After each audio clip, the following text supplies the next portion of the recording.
ഇത് ഒരു ഹോട്ടലിന്റെ അവസ്ഥയാണ് കാണുന്നത്. ഓഹോ എന്റെ പൊന്നെ എന്തേലും നഷ്ടമല്ലേ. ആ എന്റെ കൗണ്ടറും പോയി.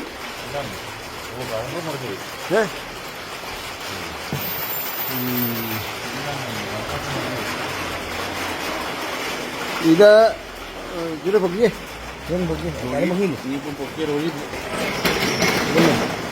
മൊത്തം മറിഞ്ഞു.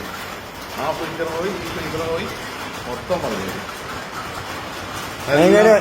ഇതിന് ഒരു എന്തേലും നഷ്ടമാണ് കടക്കാർക്ക് വന്നിരിക്കുന്നത്. ഇത് ആ അച്ചാക്ക് മാത്രം വെള്ളത്തിലായില്ലായിരുന്നു അല്ലേ? വെള്ളത്തിൽ പോയി. അതായത് മേശയിട്ട് അതിന്റെ പൊക്കത്ത് കയറ്റി വെച്ചിരിക്കുന്ന സാധനം വരെയാണ് പോയത്. അപ്പം നിങ്ങൾ പിന്നെ ബിനു എപ്പോഴാണ് അറിഞ്ഞു വന്നത്? തുടങ്ങിയതാണ്. അപ്പം ആരും ഉണ്ടായിരുന്നു? കൂടെ ഉണ്ടായിരുന്നു? ആ ഉണ്ടായിരുന്നല്ലോ. അതുകൊണ്ട് ഇതാണ് അവസ്ഥ. അപ്പം നമ്മുടെ ഈ ഗിരീഷിൻ്റെയൊക്കെ ശബരി ടെക്സിൻ്റെയൊക്കെ സാധനങ്ങൾ വല്ലതും വാങ്ങിയിട്ടുണ്ടോ?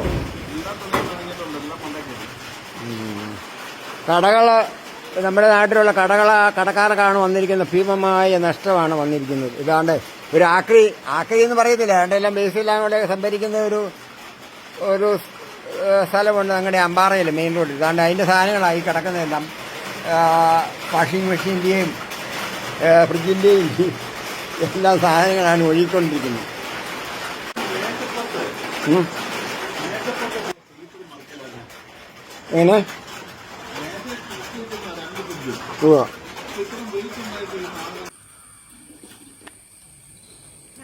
എങ്ങനെ നിങ്ങൾ ഈ ആറ്റിൻഡിയിൽ ഇത്രയും പറയുവാണെങ്കിൽ വേറെയുള്ളവരുടെ വെച്ച് നോക്കുമ്പോൾ വെള്ളം കുറവാക്കരുത്. ആ അതുകൊണ്ട് നല്ല ആറ് ഒഴുകുന്നത് കണ്ട കാണാമല്ലേ.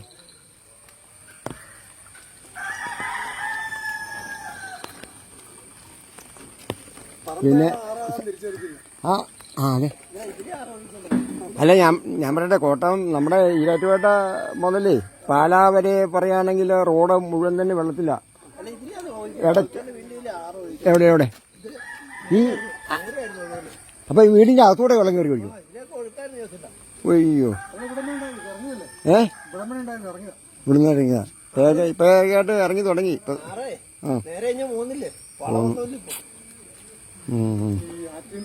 ഇനിയിപ്പം ഒരു ഭീഷണിയാ അല്ലേ? ഓരോ വർഷം ചെല്ലും തോറും ഇങ്ങനെ. അല്ല, പ്രളയം എന്ന് പറഞ്ഞാൽ ഇതൊരു മഹാപ്രളയം തന്നെയാണ് നമ്മുടെ നാട്ടിലെ സംബന്ധിച്ചിടത്തോളം നോക്കുകയാണെങ്കിൽ അല്ലേ. അപ്പോൾ അല്ലെ, ഇത് മിനിച്ചിലാറിൻ്റെ ആണെങ്കിൽ ഇപ്പം സുരേന്ദ്രൻ പറഞ്ഞാൽ നമ്മുടെ അടുത്തുള്ള തോടുകളെല്ലാം വീതി കുറഞ്ഞു പോയി. കയ്യേറ്റങ്ങൾ കൊണ്ട് ചില റോഡുകൾ സൈഡിൽ കൂടെയാണ് റോഡുണ്ടാക്കിയിരിക്കുന്നത്. റോഡ് പിന്നെ ഉള്ളത് ഒത്തിരി താഴ്ന്നു കിടന്ന സ്ഥലങ്ങളെല്ലാം മണ്ണിട്ട് മൂടി. ഇപ്പോൾ ചേർപ്പങ്കൽ പ്രദേശത്ത് മെഡിസിറ്റിയുടെ ആ ഭാഗത്തൊക്കെ ഒത്തിരി താഴ്ന്നു കിടന്ന എല്ലാം മണ്ണിട്ട് ഇങ്ങനെ പൊക്കി കെട്ടിടങ്ങൾ ഉണ്ടാക്കിക്കൊണ്ടിരിക്കുക. നമ്മുടെ ഇവിടെ അമ്പാറത്ത് തന്നെയാണെങ്കിൽ ആക്രി പൂക്രിയായിട്ട് ചോദിച്ചിരിക്കുന്നത് അതുകൊണ്ട് അതിൻ്റെ അപ്പുറത്തെ കൊച്ചുറാക്കാരുടെ വീടിൻ്റെ അവിടെ ഇപ്പം മണ്ണിട്ട് പൊക്കിയിരിക്കുക. ഇങ്ങനെയുള്ള മണ്ണിട്ട് പൊക്കി ലെവൽ ഉയരുമ്പോഴത്തേനും ഈ പറഞ്ഞ വെള്ളം വേറൊരിടത്തോടെല്ലാം കയറിപ്പോവും. പോയി ആ മീൻസിലാറ്റെ സംബന്ധിച്ചിടത്തോളം പറയുകയാണെങ്കിൽ ആറ് കുറച്ച് കുടുങ്ങിയിട്ടുണ്ടെങ്കിൽ ചില പ്രദേശങ്ങളിൽ ഒത്തിരി കര പിടിച്ചിട്ടുണ്ട് ഇല്ലേ. കര പിടിച്ചിട്ടുണ്ട്.